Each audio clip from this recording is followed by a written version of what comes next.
I want to introduce a new object, which I've been playing with for the past couple of months. Some of you may remember that 2 years ago I introduced a new object here, which I called the PiTOP, based on the golden mean. Having done the golden mean, I said, well, what else is left?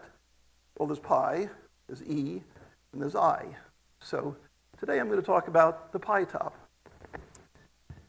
assuming everything works. Why pi here at the Gathering for Gardner?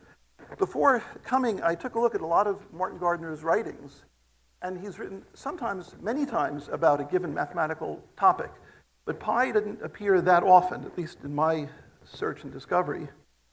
But there was one great paper that some of you may know, which his column in April 1975, in which he announced, the people who are laughing already know what this is about. Martin Gardner announced 6 great discoveries, including things like counterexamples for the 4-color problem and this and that. But one of the ones he announced was that there had been a proof that e to the pi times the square root of 163 is exactly equal to a cardinal number. Exactly. Now, this was 1975. You see, it's a large number. Nobody could actually check that back then. Only later did he formally announce. This was all a joke. It was, after all, the April Fool column.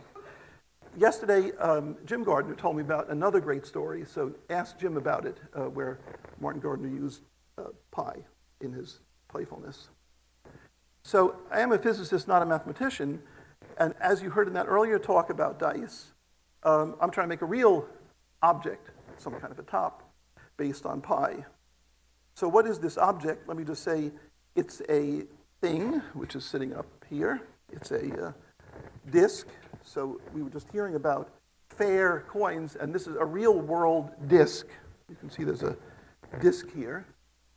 It's got a finite thickness, none of this infinitely small thickness. By the way, I'm a physicist, not a physician, if you're watching that. Anyway, maybe it's a Japanese version. And the disk has exactly a radius of 1 inch. It's got a thickness of 1 over pi inches. Why is that? I'll tell you in a bit. It weighs about 4 or 5 ounces. It has the first 109 digits of pi on a beautiful spiral pattern, and I'll show you more about that. Somebody later will tell me why did I choose 109. And it's nice for various things. It feels good in your hands. It's kind of a stress reliever. It's a kind of paperweight. It's good for Pi Day and many other things. So what is this thing? Well, let me just show you what it does. It's a kind of real two-dimensional object, but instead of flipping it, you spin it. And if you spin it, it will spin and precess for a fair time. Basically, I did a lot of experiments using every thickness that I could do in rapid prototyping, CNC machines, plastic, and so forth, and optimized the performance. And you're watching the performance right now. As it loses energy, it spins down, but it precesses faster and faster.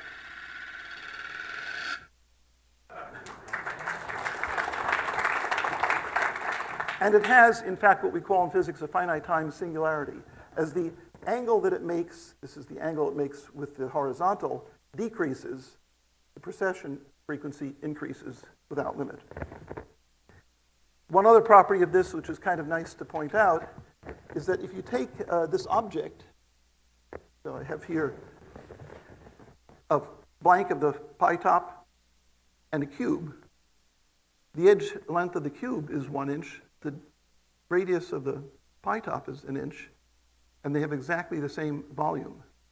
So we've managed to cube a right circular cylinder, even if you